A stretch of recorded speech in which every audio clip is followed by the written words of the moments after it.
Thank you very much for joining us. If you guys don't know me, I'm Bizo. I'm one of the owners of Vision Complete Earthworks, and we do civil works all around the Waikato. So if you guys need anything done in the civil industry, if you want to get some dirt, move the dirt imported, just give us a bit of a bell. I'm a glorified digger driver. I'm also founder of the Stronger Together movement that the Chamber of Commerce is really involved in as well. And it's just, it's basically a concept of people working together and achieving greater goals for the community and outcomes for business and personal outcomes for each other by just being good people and being there for each other.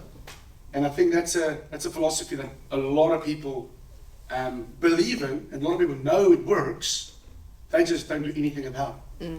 So they just sit there and go, yeah, we all need to work together, and then they go home and they don't work together. Yeah. And I think Stronger Together is to hold people accountable to say, listen, if you see someone with a badge or a logo of bands, or if you were lucky enough to be at the opening of coin, or you'll see on some of the desk of some of the leaders of the community, they've got a coin on their desk, you can talk to them about it and say, hey, listen, you believe in this philosophy of working together, let's do something. So that's the Stronger Together movement. So I've been asked to introduce our speaker here, a very tall gentleman, Rob Waddell. Rob Waddell has founded and leads his own company that is conjoint between business and charity. Rob and his team work across the sector, including charities, schools, sports, and other non-for-profit organizations, specifically on their commercial rights to ultimately enhance the work they do in their communities. The team have a strong record of delivering results. Over the last 10 years, Waddell has created and renewed some of the biggest and smallest partnerships from the sector in New Zealand. Rob and his team enjoy forming and servicing the partnerships to create a significant social impact for their clients, as well as their commercial partners, receiving a wide range of marketing benefits and return on investments. So please give your hand together for Rob. Awesome. Good morning. Great to have you here. Great to be here. That was a very good intro. Thank you. I think you actually covered most of it. It was pretty thorough. It is a pretty long list, yeah. I was thinking too, I was looking at the shirt up there. I do change my shirt. I've just got lots of blue shirts, all right? So nice to see you all. We like him. Awesome. Well, you have to start with Rob at some point. And I thought, like, we know you rode at high school and things, and you said you called yourself a bit uncoordinated and things. And I still am. But what happened though, I think it's fascinating. After the Māori Cup, you go to this experience in Japan. Are you able to share about, one, you're finishing, one of the cool parts of rowing as a high school student. Why Japan?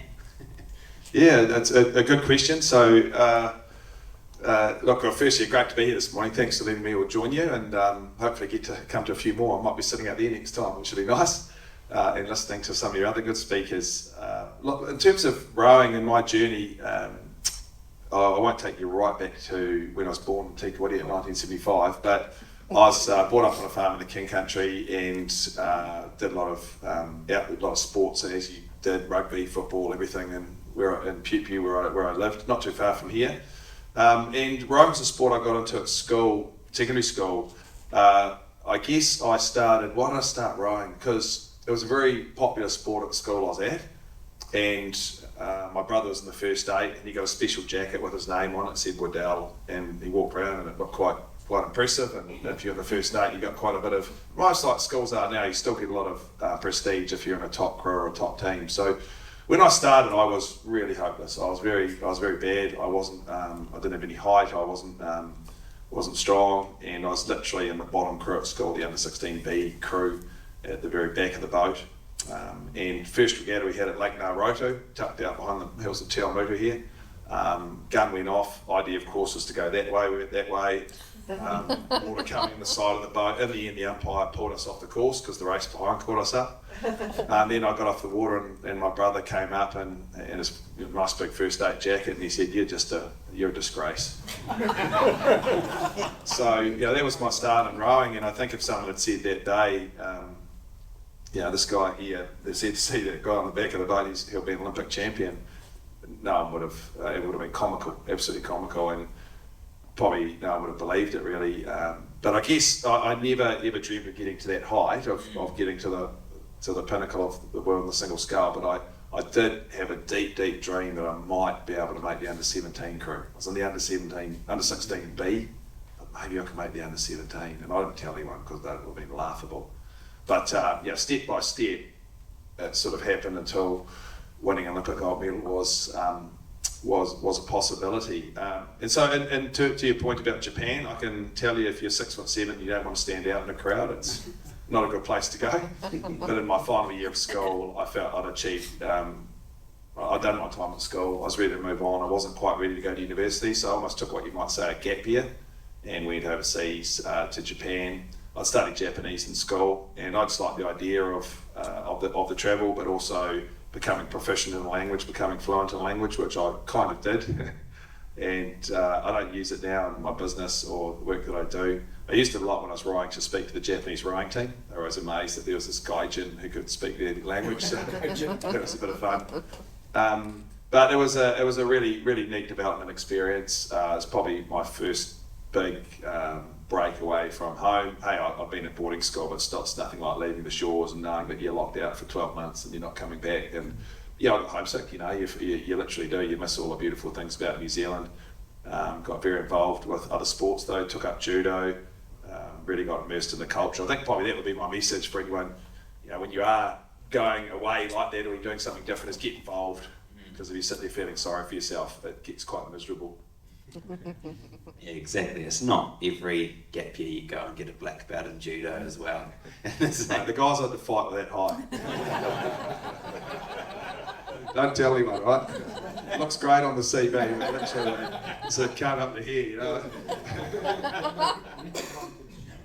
Awesome. Yeah, that's right. Yeah. So I was, but that was fun because the judo took me right around Japan too, and the school was a very good school at judo. So we did a lot of camps, and although the guys I fought were tiny, we were doing it 4, 5, 6 hours a day. It became a lot of fun because they do it over there like we do PE in New Zealand. So I'd also go and do all the classes and school time as well, and it was fun.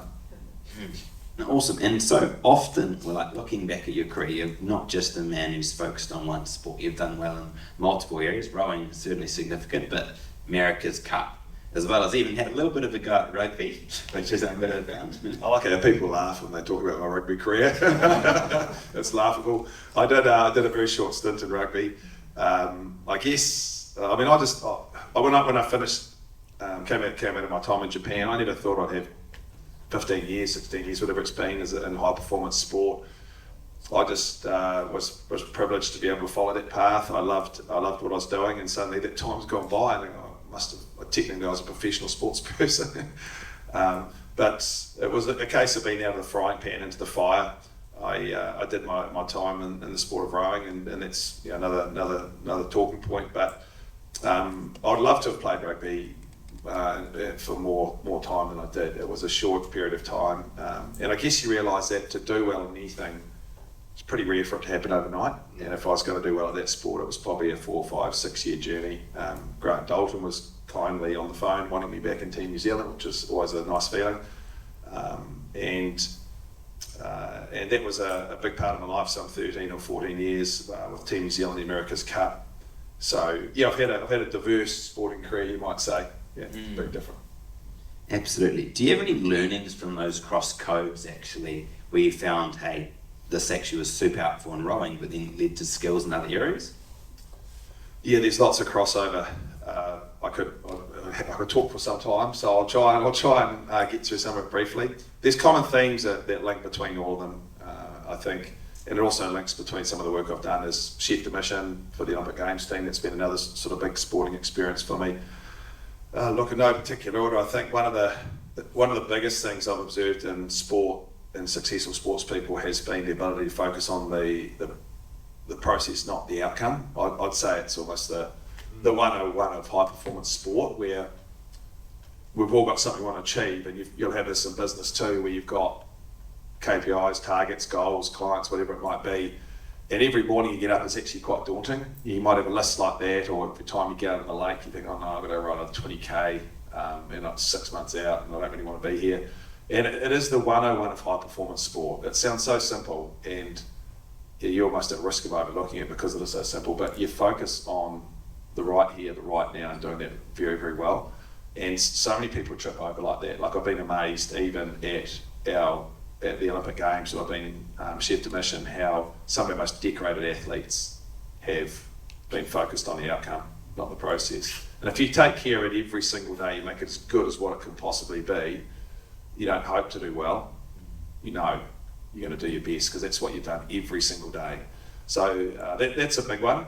That'll be one of my big learnings from my time in rowing. I think also rowing's a sport that has a high workload. It's Arthur style training, miles make champions. I guess, it's probably the same in a lot of endeavours in life. You've just got to do the money. You've got to get in there, you've got to make it happen, and that sport's no different. That's another sort of simple stumbling block.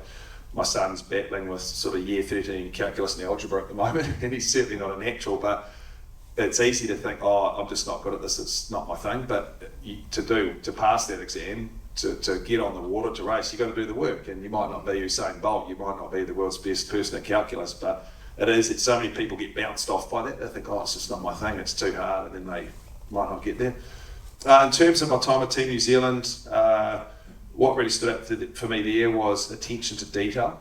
You're in a situation, we did a lot of offshore sailing too, not just on the boats that race around the Cairns in the harbour, but you might be doing Atlantic crossing for sort of 12, 13, 14 days, whatever, and it's you're out there by yourselves, and unless you do everything properly, people get killed or fall off boats, or all sorts of terrible things happen. So you realise that 1% of variance can make up for 100% of the result, and probably the same in what you all do with your businesses as well, that you really need to make sure that that attention to detail, and that really stood out for me with America's Cup boats, that was critical, very important part of it.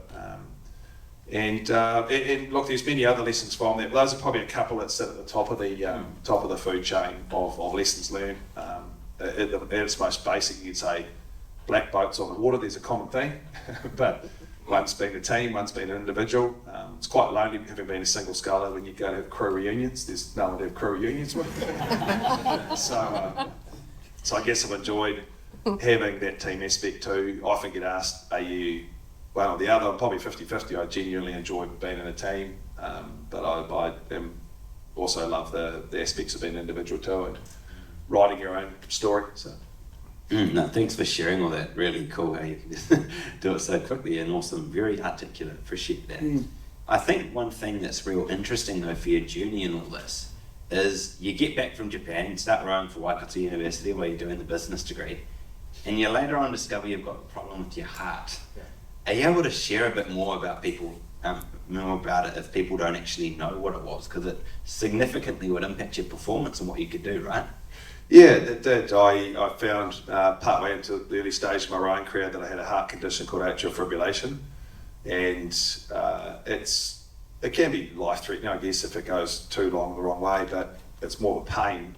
Your pulse goes from beating quite normally to actually jumping all over the show, and accelerated heart rates are sort of 300 plus, and your heart's actually, your atrium has a little electrical piston or little signal at the top which fires off your atrium. Mine have sort of about 2 or 3 others down the wall, so they would jump in when I got a bit excited and kick things off.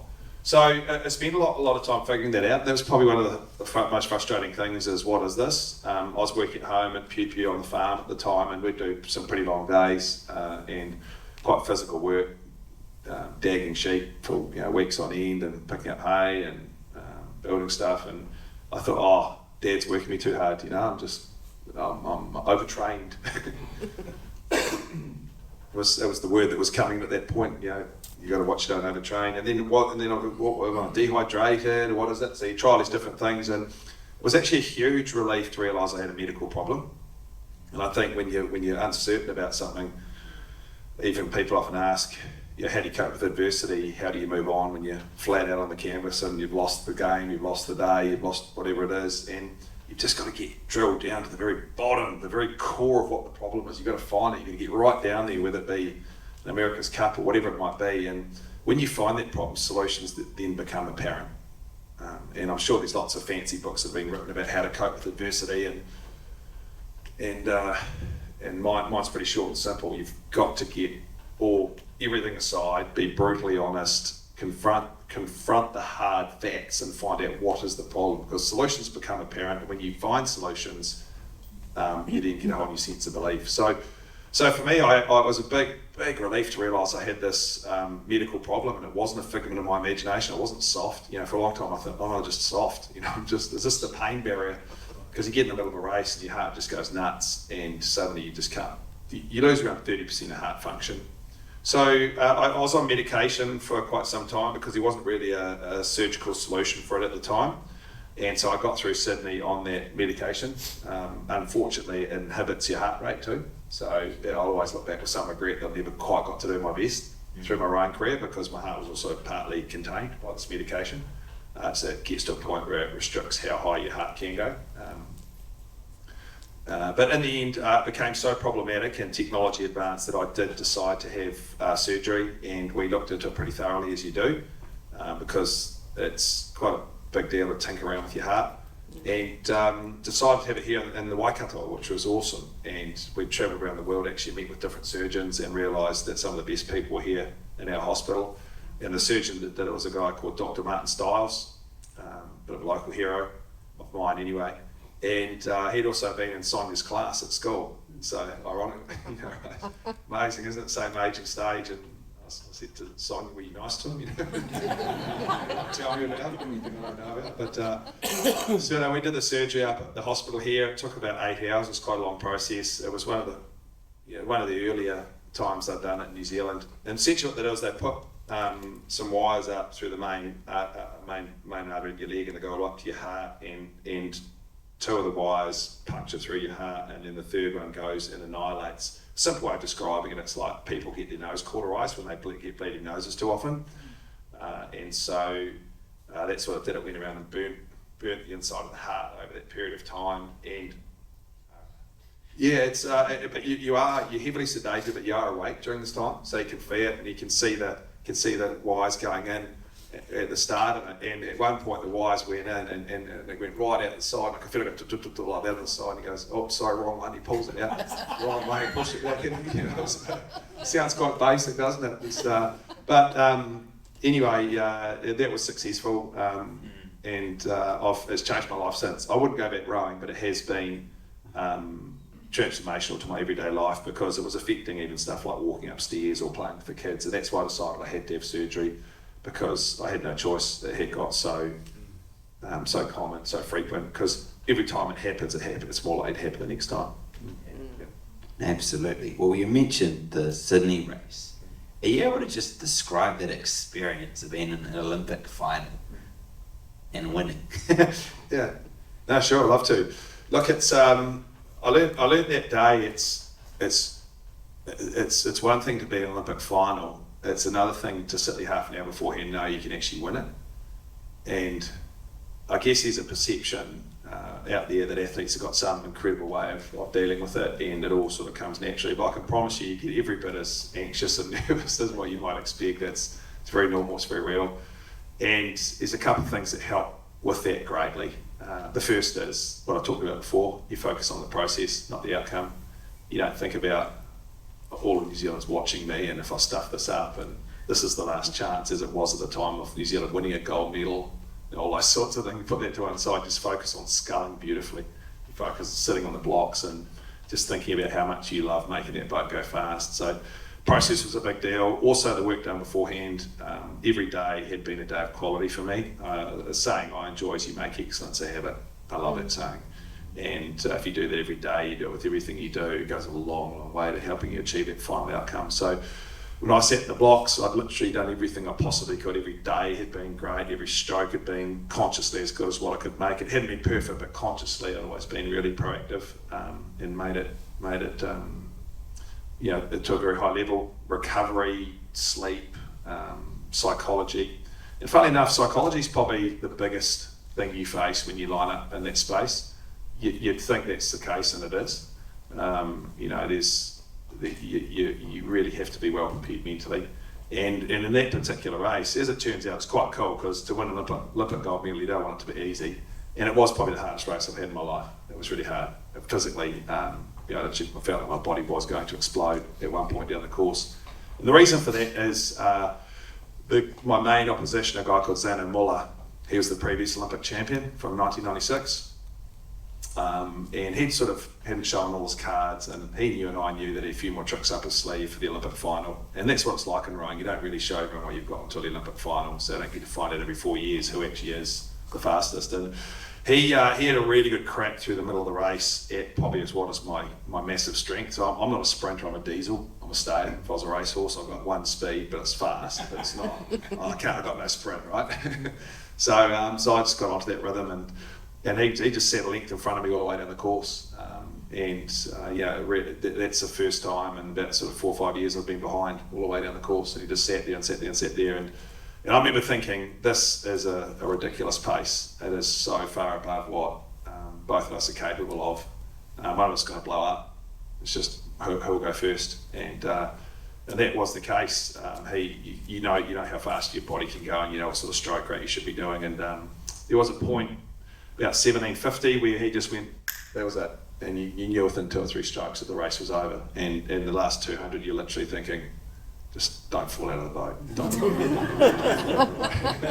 at that point, you're a bit more of a conscious frame of mind. But although I'd never been behind physically for a very, very long time at that point in the race, I'd been over it so many times in my mind that when it happened on the day, it was something that was expected, it was normal, and it was very unemotional. It wasn't like, oh, I'm behind, I'm hurting, this is tough. It was I expected it, I was ready for it, I wanted it.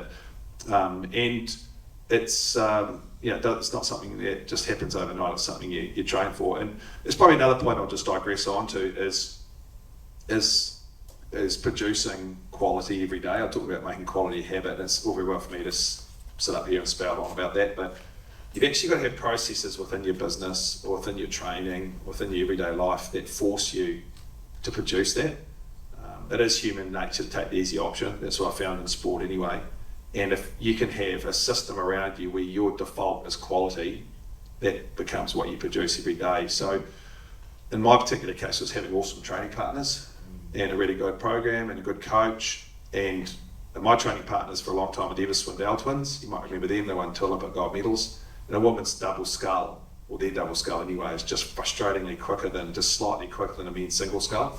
So I'd spend days and days on end in a cloud of red mist, just always being slightly behind.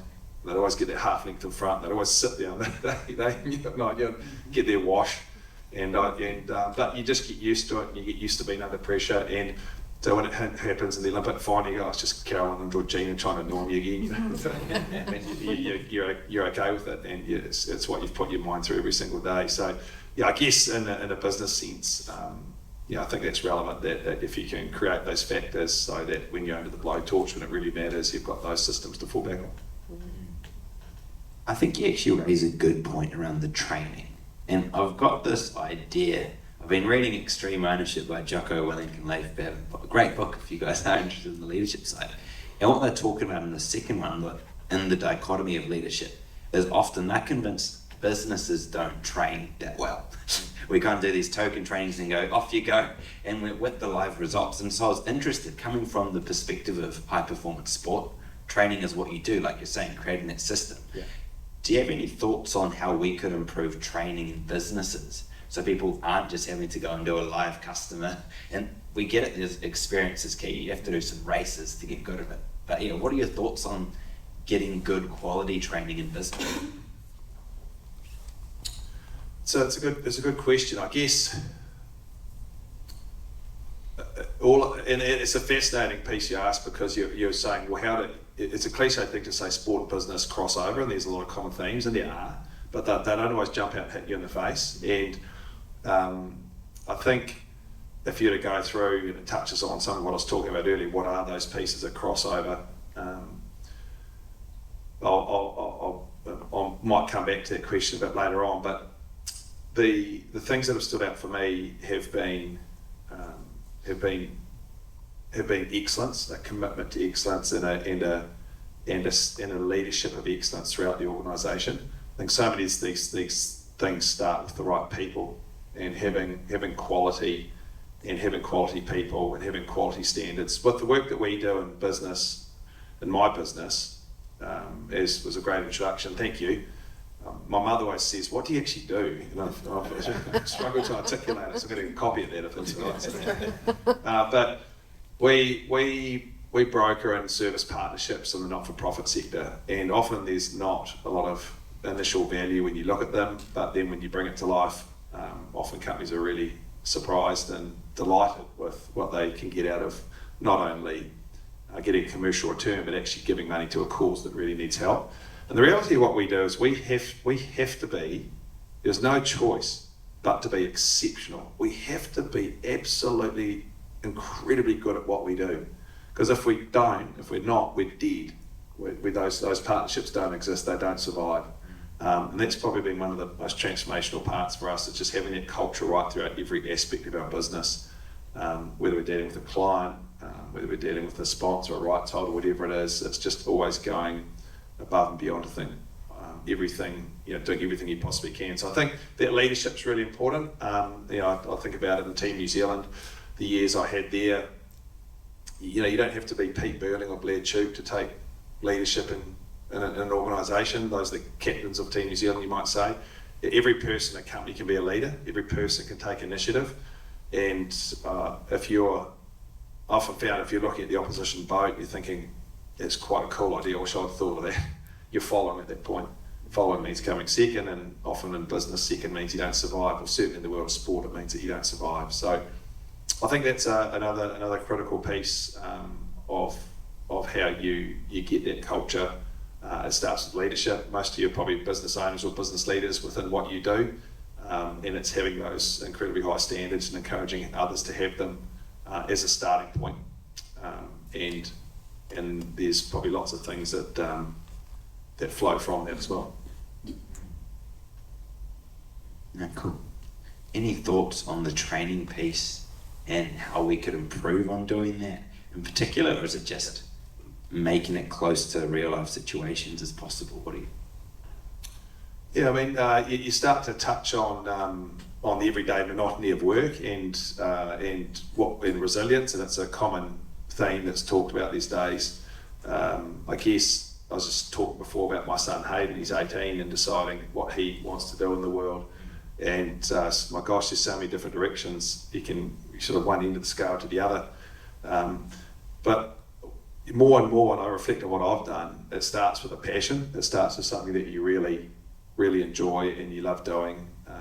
Why? Because you're so much more willing to learn. You want to soak up that information. I mean, my wife looks after thoroughbred racehorses, which isn't my thing, and she just would know everything about racehorses. I know nothing because my mind's just not tuned, and it's just like marketing for charities. We're the opposite. I just love it. I absorb it. I pick out things all the time. So I think it starts with being really passionate about something, but also within work for people who might not have those. Every work's got monotony, every day can be hard, and so it's finding things within the workplace for your staff, for yourself, that you love, that you enjoy, that you can do to help other people, that give them the why they want to be there every single day. And I think if you can find that in people and give them the autonomy to make that happen, it's very powerful. It creates something that's beyond what they might otherwise get bored with by going into work every day. So that's one theme. I mean, I talk about an acronym, and poor Mark at the back of the room, he's going to be roll his eyes when he hears me cover this, but I've got an acronym that Mark's been very kind. He's coached me a lot in speaking. How am I going, by the way? What would you give Mark's coaching ability after you've heard me today? Pretty good. Oh, good. Yeah, no, Mark's been amazing to me. So I've got an acronym for the things that I believe help or create success between sport, what I've observed in sport, and then cross over to business. That acronym is the word is wealth. And if you hear that word, you go, oh, okay, you do well in sport, you get wealthy. It's not the case in rowing, unfortunately. You don't have that success, but the way that acronym breaks down is the factors that I think cross over. So the first of those is work ethic, absolute backbone of any success I've ever seen or witnessed. It's not 99%, it's 100% consciously making every day as good as what you could possibly be. Second point to be excellence. We are what we do repeatedly. Nowhere do you see that more than in the world of high performance sport where you will repeat the same movement, the same technique millions and millions of times leading into a pinnacle event. And again, the logic is if you can make every stroke, every day, every part of your business as good as what it could possibly be, when you're under the blowtorch, when you're in the face of an Olympic final, your default is to produce quality. That's the E. A stands for attitude. And in sport, you spend hours and hours training your body to react a certain way, and it does. You think about if you go to the gym every day and you just do bicep curls or squats, whatever it might be, your body will adapt and you'll get big muscles in those areas. Well, the mind is exactly the same. Can't hide from that. It is a very real thing. And I enjoy the saying, if you think you can achieve something, or if you think you can't, you're probably right. And it's the same in sports, the same in business. We are what we do repeatedly. What you put into your mind up here, you don't have to tell anyone what that is, but what you put into your mind becomes a habit and forms an outcome. L is for leadership, and touching that point I made before, that if you look at your opposition and following them, then you're generally behind. T stands for teamwork, and something I really enjoyed when I came to Team New Zealand, because I'd spent so many years being an individual. But Team New Zealand is quite a competitive environment where you're jostling for positions, and as a single sculler, it's a little bit foreign, but you realise as you get closer to that end outcome, the only thing that matters is the team, not you. It's the team, and by helping and sharing and giving as much information to those around you, you create an environment which is far better for the team, and you become an outstanding individual in that team. And something I think that's really relevant for businesses, where you might have people within a big organisation competing for positions or some sort of hierarchy, whatever it might be. The final word is happiness. So finding the things in life and work that you love, that you enjoy, that you're really passionate about. I genuinely believe passion is such a big factor in what we do in life, and if you can find that and do it in a way that helps other people, you've achieved something that not everyone does, and it's certainly something that gets you up, makes you want to get up every day, is when you really care about it and it really means something to you. So those are some of the things I think cross over between sport and business, and a nice sort of boxed up summary, and relate to what you're talking about before. That's the wealth acronym, and hey, it's not exhaustive, but it certainly ticks a lot of boxes when I look at the athletes that I've seen over the years as set the mission or competing myself that have had success, and I guess also how that might translate to business. Awesome, thanks for sharing. Now, you've mentioned the America's Cup a couple of times. I'd love to know, 3 times doing a pretty epic experience, like you're saying 13 or 14 years in the team. Do you have a favourite learning curve from your time in the team? Yes, I did 3 America's Cup campaigns. It was a big period of our life, actually. It flies by.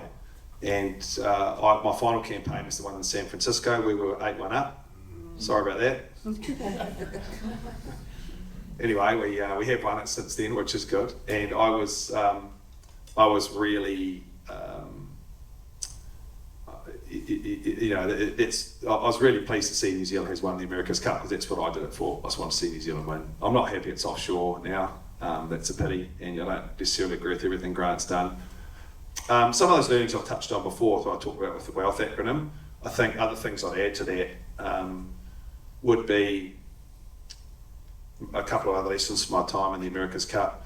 I went through quite an interesting transition where I had 2 campaigns on the big old monohulls. So they were 25-tonne boats with 20-tonne of lead strapped to the bottom of them, 35-metre high mast, 50-tonne of load between the mast and the keel. Those boats are all about load and power. Then we ended up on the catamarans, which are all about speed. We'd gone from boats where you had a top speed of 18 knots, and there was a risk you might get sunburn, to sailing on these catamarans, which were just incredibly dynamic, fast boats, and top speed was 53 knots on that, which any of you that have been on a fizz boat is incredibly quick. It's just the momentum of what goes with it. There was a risk you could get killed, and sadly that did happen. One well-known British Olympic champion sailor was killed with Artemis Racing, Andrew Simpson, when their boat flipped, and he was crushed. Sadly, and that was the scary thing about those boats, is they ended up on their side. You were 14 metres up in the air. So I don't know if any of you have been on the 10-metre diving board at Te Rapa, but 14 metres is even higher. So we did a lot of work around that, trying to prepare for those sort of scenarios. and there's a real fear that something terrible could go wrong. So you had to be incredibly thorough, and I think that leads on to the first thing I'll talk about was it created a huge sense of accountability throughout the team, because every single thing mattered. As what I was talking about before about racing across the Atlantic, you could die, people could die.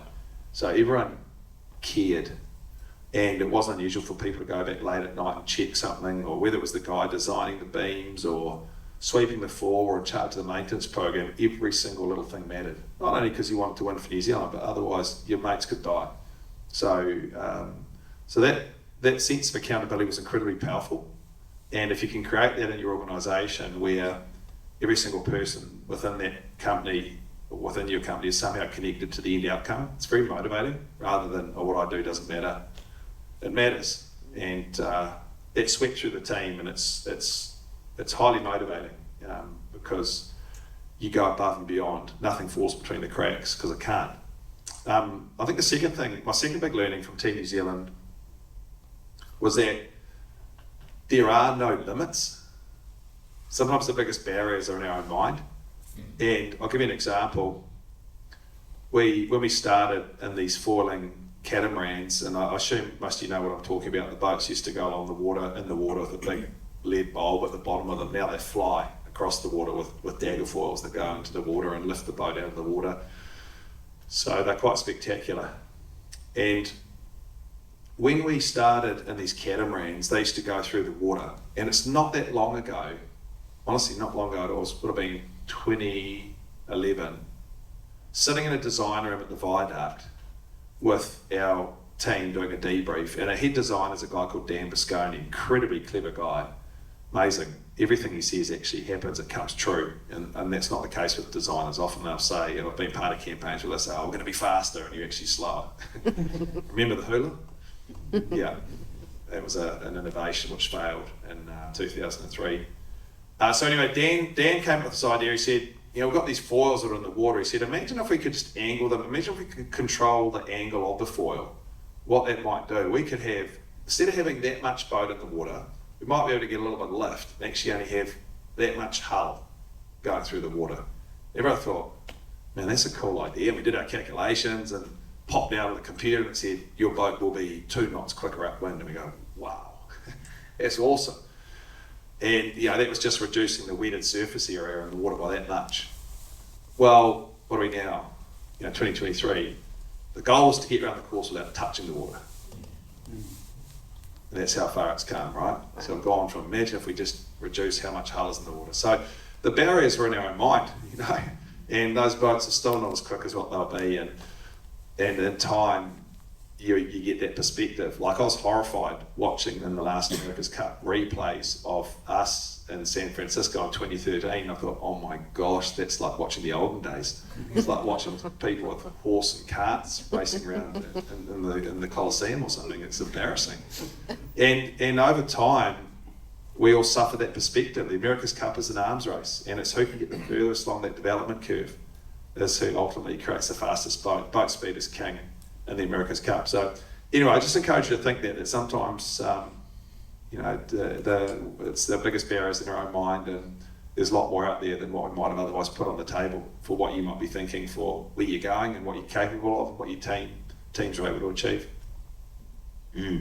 Now, time's flying, so we're going to go to the floor soon, but I just got one more question around your business you do, because it's pretty epic stuff. Peter gave a great intro there, helping sports and charities through that and linking up with commercial partnerships.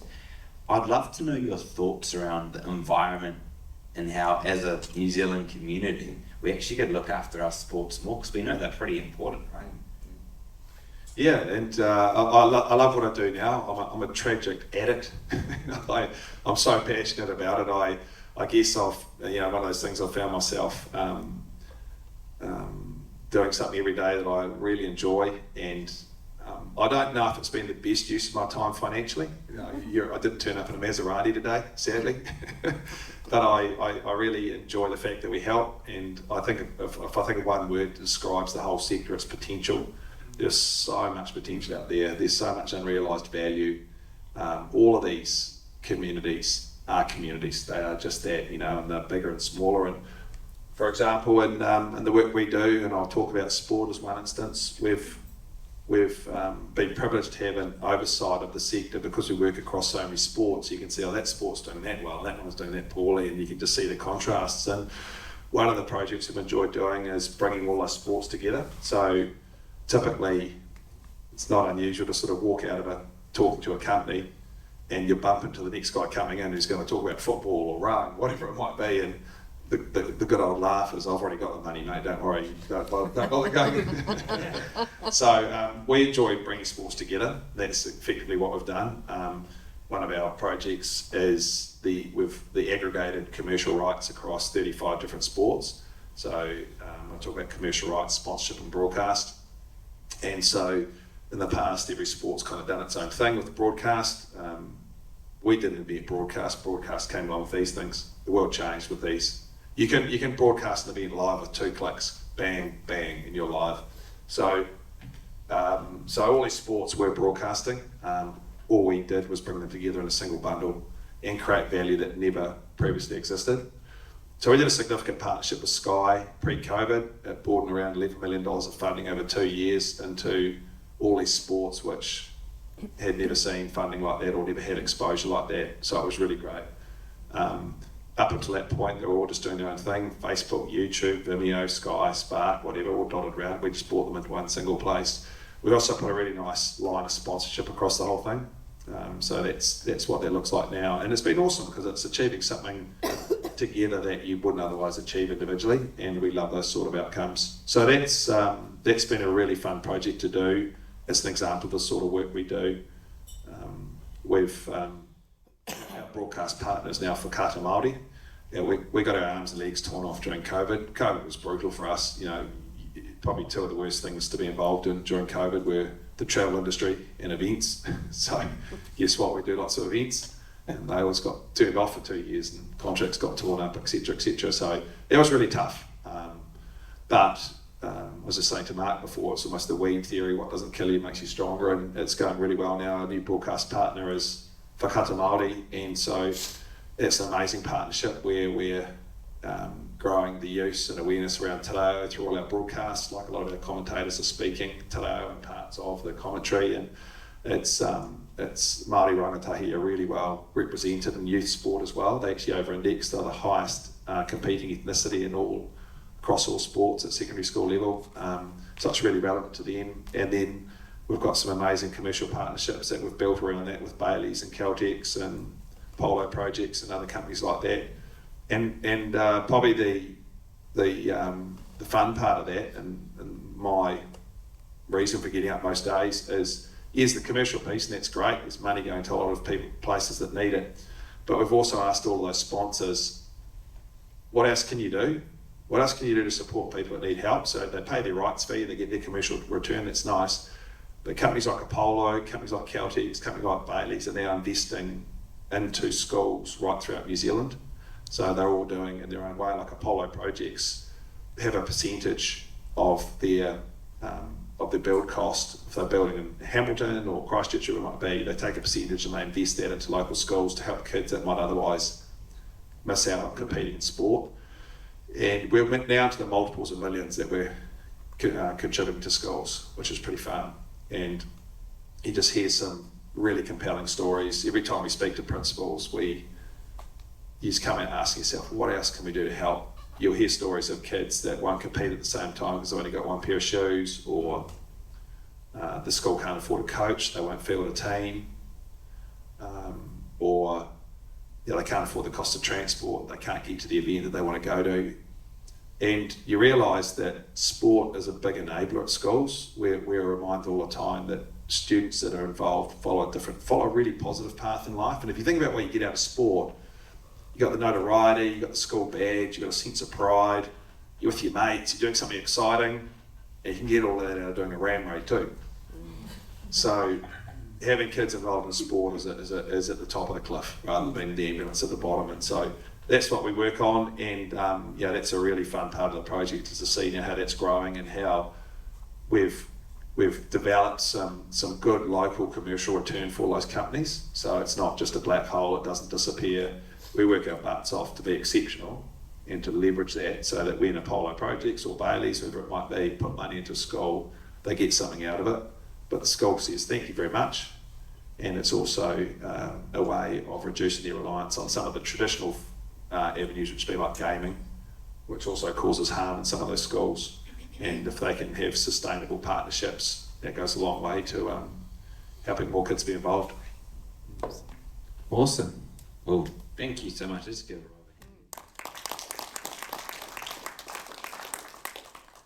Well, this is the chance for you guys to ask some questions yourselves. So, Jennifer, pop your hand up with a couple, please. Yeah.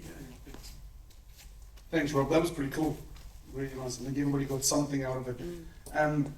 Just my question is, when you were doing your rowing and you were competitive in that, when did you start thinking about, hey, when this ends, what do I do next?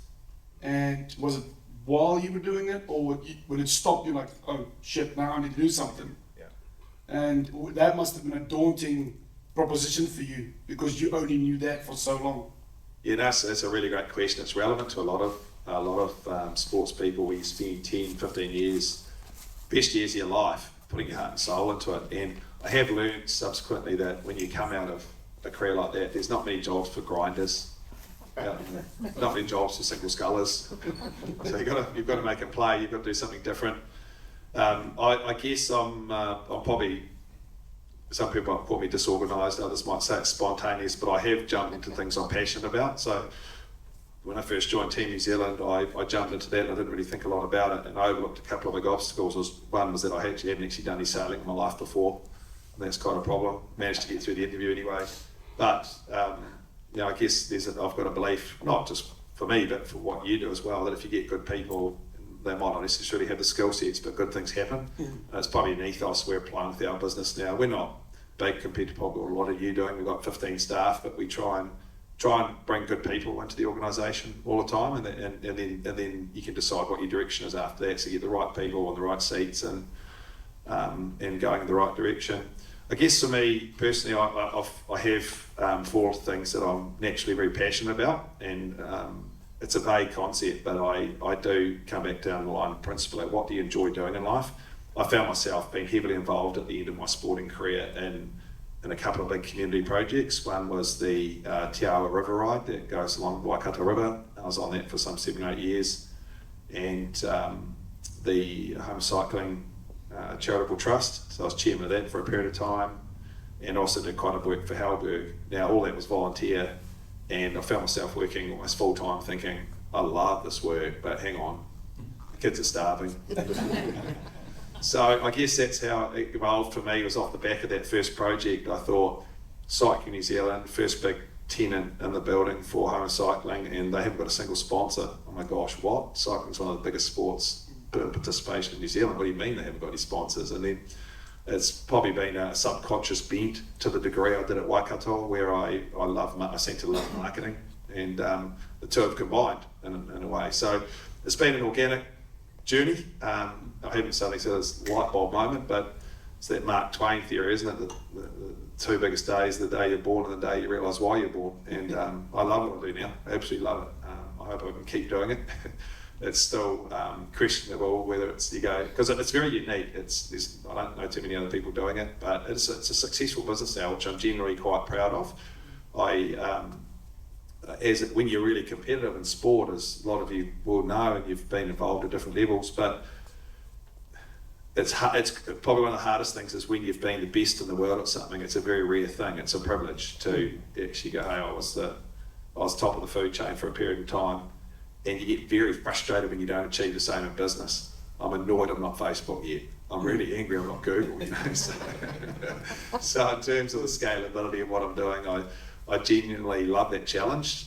Financially, yeah, great if it goes well. I love the fact we help people, and I love the challenge of what we're doing. It's almost like this puzzle we're trying to figure out. So those are the things that motivate me and get me going, and probably how I've ended up coming into this path, which is combined 2 things I genuinely love and enjoy, which is charities and sports and schools and helping people, and then the business side of that. Thanks, Rob. It's been lovely to hear your story, and I love how you use your influence. It's really cool. So my name's Tracy, and I always ask the same question because I'm really interested in what people are reading. So what's a book that you're reading at the moment, or a book that's been really kind of pivotal for you? Another great question. So I do end up doing quite a bit of driving lately with what I've done. I have resourced up, which is great because I was found myself at one point, literally drive the length and breadth of the country with all the different events we've pulled together. So audiobooks have become quite a good thing. It was. I've enjoyed recently, and it's not a classic, you might have rolled your eyes at it because you will have heard it, but Good to Great was awesome. Fantastic book. I really, and some of that might have heard me sort of going through and what I was talking about this morning. So I subscribed to that. I enjoyed that. I probably have gone through it many times now. The other book I've enjoyed lately, actually is quite relevant to what I'm doing, is 0 to 1, Peter Thiel. Thiel. There's a lot I've taken from that. I thought, that makes sense and it really relates to what I'm doing. So those have been two that have absorbed my frame of mind recently. But one of the most influential books I ever read was when I was 15, and it's a very simple book, and you might read the first 3 chapters and then be forgiven for thinking there's not much to it after that, but it's a book called Mind Power by John Kehoe. It just talked about some very simple principles about how to control your frame of mind and the outcomes that leads to. Simple things like visualization and affirmations, and they're not incredible new concepts, but at the age of 15 and the first time I'd come across it with a young boy who was full of ambition, it was pretty influential for me at that time. And so whether it was the book or whether it was the concepts and the timing, that was really impactful for me. I'm a huge believer in having the right frame of mind, and something I know we all work to at different times, but it's very easy to find yourself not in that position. So that was a good book at the age of 15. It's probably where some of that started. Thank you. Thanks, Rob, for coming along. Question, a lot of people in the room here are leaders and also they coach their teams. Can you talk to us a little bit about the influential coaches that you've had in your life, both in rowing and also obviously with Mark here in business? Sure. I've had a range of coaches. I've also come across a range of leaders. I was privileged to get to meet and spend a little bit of time with Sir Peter Blake. And there's been other contrasting leadership styles since that time that Grant Dalton had a lot more time with and around. I think one of the most effective leaders I've seen in sport is Kieran Smith, who was head of the New Zealand Olympic Committee for a number of years. I think she's an incredible woman. She really is amazing. And going back to that book, Good to Great, she's a true level 5 leader. She's amazing. I've begged her to get into central body politics because I think she'd be incredible as a Prime Minister or something in that space. But she's been highly influential in the New Zealand sporting sector, and for all the right reasons. And I guess you just see the different strengths and weaknesses along the way. Richard Tonks was my main coach in my formative years rowing, and if you were to look at a range of criteria and say what makes a successful coach, Richard was probably 10 out of 10 on 3 of the 5 and 0 out of 10 on 2 of them. He was a different guy, and it's not a criticism, it's just a more reflection on his personality. And in some ways it was actually quite compatible because those 2 of the 10 I needed to, they were things that I was my own person on and needed to have my own path and my own leadership with. So there's you certainly see a wide range of strengths and weaknesses. I guess one of the common traits probably goes back to some of those things from that wealth acronym that I talked about. I think in Kieran's particular case, there was a huge empathy and understanding of people, just a real high emotional intelligence. I guess that's something I've taken forward is to have that empathy and understanding, to ask questions, to learn. You learn so much by listening. You don't always learn by talking, and she was great at that. She was great at letting you speak and sort of find your own path to what needed to actually be done at the end of it. Coaching is something I don't. I haven't got involved with myself, just purely because I've been so busy with the different things I'm doing. You might think I'll be coaching one of the kids' rowing teams or something, but that hasn't happened yet. It might do in years to come, I'm not sure. Rob, again, thanks for coming along this morning. Thanks very much for your takeaways. I've written down a few here that I'm going to share with my son when I see him in the next couple of days. But he's about to venture out into the big bad world like Hayden. So I think there's some really positives there for him to take away and put into his extended tertiary uni next year. So thanks for that. Again, coming from a rowing family like you, I asked you a question about that Olympic final. Interested to know if you can recall what your average stroke rate was on that particular race. Yeah, for sure. So a couple of things about that Olympic final. I'll talk about the semi-final first. Semi-final, I was racing a guy called Derek Porter. So Derek was an Olympic champion, a very, very famous Canadian rower. He's just one of those guys you looked at and you thought, how am I going to beat that guy? He looked like the perfect physique and the perfect athlete. He sculled beautifully. And we had a semi-final race, and because there's two good scullers in it, myself and Derek, it becomes a match race. And you come out, first 500 metres, it's blow for blow. He's right in the lane beside me, literally he's over by the concrete wall, and you can hear and you can feel his blades, and then out of the periphery you can sense his exertion, you know how he's going. He's sitting a little bit in front of me. Now in the middle of nowhere comes this dead silence, right? Just blow for blow, blades going out of the water. And this voice comes out of the sky and it says, "Go Rob." And I thought, wow, God's stepped in here. You know, this is awesome. And then it started coaching me. It said, "Look, Derek's looking a bit weak, Rob. You're going past him. That's really awesome." And I'm thinking, God's quite technical here. He knows his stuff. And what had happened is one of my friends had broken into the first 1,000 metres of the race course. He'd stolen an official's megaphone, and he's running along the side of the course, coaching, you know. And at that point, you're in a really subconscious frame of mind, and you know the voice. You know it's Dave Kennedy. Some of you might know Dave. And you just feel like saying, "Shut up, Dave.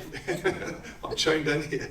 And if you ever get to see it, you see all these guys in white coats come and tackle Dave, and that was the end of Dave's Olympics. So, in the final, that first 1,000 metres is almost, you can hear the crowd in the background, and you know the crowd starts from about 750 metres to go on both sides of the course. So you had 1.5 kilometres of crowd if you add it up. And when you get to that point in the race, it's something I've never experienced in my life before. The air moves. There's so much noise. There's so much excitement. There's so many people screaming.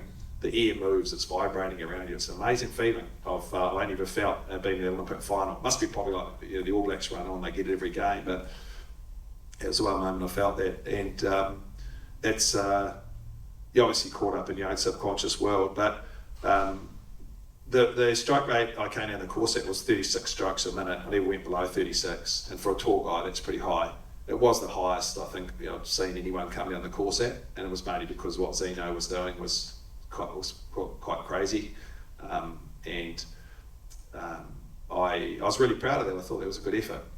If I was proud of anything, on reflecting on that race, it was my mental frame of mind. I didn't panic. I was calm. I was well prepared. I thought that would happen. It did happen. I was ready for it. I controlled the situation, and then there was that sort of significant turning point in the race. What amazed me was I popped past Zano, and he had 200 metres to go. I was telling myself, don't fall out of the boat, and he somehow found something else to come back, and the guy in third position really started to move up on him, the German guy. The German guy is a guy called Marcel Hacker, and he's quite an aggravating sort of personality. He's one of those guys that everything he said was kind of annoying. And I always found the theory that you never want to give your opposition any reason at all to beat you. Hatred's very motivating. It's a very, very powerful force. If you hate someone, you can find a bit more mongrel to try and get rid of them in a rowing sense. And anyway, they both came right up on me at the end of the race, so probably within half a length, and I had clear water to that point. And we had the Halberg Awards later that year, and they beamed Zeno in from overseas onto the big screen back in the days when that was quite an innovative thing to do. And Zeno said, his comment was, "Hey, I didn't mind losing to Rob because I actually quite like Rob. I'd rather die than lose to the Germans." I mean, don't give your opposition any reason to hate you. So some perspective, Robbie Manson, who holds the world record, I had the world record for about five or 6 years, and then Hacker took it, and then Mahe took it, and then Robbie Manson's taken it. So I did, my world record was 6:36, Robbie Manson's done 6:32. You know, Robbie didn't go below 40 to do that all the way down the course. That is freakish. He's a lovely guy, and if he was from Belarus, I'd probably have my suspicions, you know. But it was an incredible effort, and I know the guy's incredibly clean, pure guy. It was remarkable. Didn't go below 40 strokes a minute. So there's 40 strokes sculling well, and there's 40 strokes sculling badly, and clearly he had it together that day, so it was pretty awesome. And for some perspective, I'll finish with one story. I remember watching Sir Stephen Redgrave, you guys might remember that name, 5 Olympic gold medals. I watched him in Switzerland one year when I was a young fella, just competing for my first time, and him and Matthew Pinson, legends of the sport, hadn't lost a race in 3 years, probably 4 lengths down with 500 metres to go. And those of you that know rowing will know that's a long way down. You're not coming back from that point. Well, they did, and they came back, and they beat this incredible German pair, Streppelhoff and Holzenbein, coached by Harry Mahon, the late Harry Mahon, good New Zealand coach, amazing New Zealand coach. And they beat these Germans by that much, you know, it's literally that much. One of the most incredible things I've ever seen in sport. I just thought, how did you come from 4 lengths down, you were dead, you were finished, and you came back and you won by that much. They broke the world record, they did 6:18, and to this day, it's still one of the most incredible things I've seen in sport, 6:18. Well, Hamish and Eric have the world record at 6:07. So that's how quick they were. Hamish Bond and Eric Murray, they were remarkably quick. So we've been blessed to have an incredible run of talented rowers go through. Eva Swindell's, Mahe, the men's pair, Robbie. We've had some in our men's 8 and women's 8 too. It was incredible being at Tokyo 2021. I talked about the noise in the crowd and all the vibrations. There's none of that in Tokyo because there's no crowd. It's COVID, right? Yeah. So I was that guy like Dave Kennedy shouting out from the side of it. And they would have been thinking, oh, that's Rob, I can hear Rob. So, literally there was no one at that course. Bizarre to see one of the most remarkable moments in New Zealand rowing history, and no one was there. Hi everyone, I'm just conscious of time. We'll just do one more question before we wrap up. Hey mate, how are you? Nice to see you. Yeah, good Rob. One quick question. Sometimes it's easy when you're watching people like you, and I've heard you speak before, to think everything you touch turned to gold, and almost everything has. But my question is, what's been your best failure to that? What have you learned? What's been the one you've learned the most from? There've been plenty of them. Been lots of them along the way. I think resilience, I didn't speak about that much this morning, but I think resilience is a pretty big deal in life now. And is that nature, is it nurture? It's a good question, but one of my famous quotes, going back to talk about the men's pair, is Hamish Bond, become comfortable being uncomfortable. And often, we find ourselves under the pump. We're in an incredibly disruptive time in history, right, where so often in the last few years you found yourself at a crossroads where, am I a victim or am I able to take advantage of this opportunity? And the reality is pressure makes diamonds, and those areas of discomfort, those areas where you're feeling, oh, I'm grown, sometimes our biggest areas of opportunity, our biggest areas of learning. You're pushing yourself, you're adapting, you're developing, you're in a physical sense, if you're training, you're putting your body into an uncomfortable position every single day. But guess what happens? It gets more capillaries, it gets more blood flow, it's an ability to absorb more oxygen, whatever it is. And I think it's the same with resilience in business too, is that next time you're under the pump, next time it's really hurting for your staff, for you, whatever it might be, that it can actually be looked at as a good thing. Now, it can go too far. You can get to a point where you overcook it, and there's sort of various mechanisms and things around that too to make sure we're looking after each other. But well-being is a pretty big word in the world these days. It is at risk of going too far, where sometimes well-being is like, well, no discomfort is any form of discomfort is not a good thing. So I just mention that because I think in terms of failing in various parts of your life, or not quite getting what you wanted, it's amazing to look back and see how far you actually came from when you started on that journey. So for me, probably I'm really driven by how I feel about what I've achieved, and another good quote is from the late Sir Peter Blake. It's the mountain we conquer, it's not ourselves, and you would have heard that before, but it's a beautiful quote, because success in sport is often measurable whether you come first or second, and I believe it's it's what you get out of yourself personally. That's what sticks with you forever. And that's what gives you that inner peace or not. And some of my biggest public failures have been some of my biggest personal achievements. The one that sticks to mind probably was when I tried to reclaim the single skull spot in 2008. I came back from Team New Zealand, and within 6 months I had to lose 20 kilograms and beat the world's fastest guy who had become Mahe. And that was Mahe as a single sculler. So we had this sort of match race showdown, and I have never been more alive in my life. I've never got as much out of myself personally. I just took myself to some incredible places mentally and physically, and we were both faster than anyone had ever been before. It was an incredibly exhilarating time in my life. Every day you got up, you were alive, and you knew you were there for a reason, and it drove me with a massive sense of purpose. So history will record that Mahe won that race, won that series. And life's not perfect, but I walk away from that with a huge sense of inner pride at what I got out of myself in that 6 months, and how I feel about that on reflection. Awesome. Thanks, Rob. On behalf of the Waikato Chamber and our sponsor Vision Complete Earthworks and PISO, who is with us today, thank you everyone for joining us at the Inspire event series this morning. The intention of the Inspire event series is to stimulate potential and aspiration in everyday life, and I think you can all agree that this has certainly been achieved by Rob this morning. As a sign of our appreciation, we have a gift for you. Let's grab this.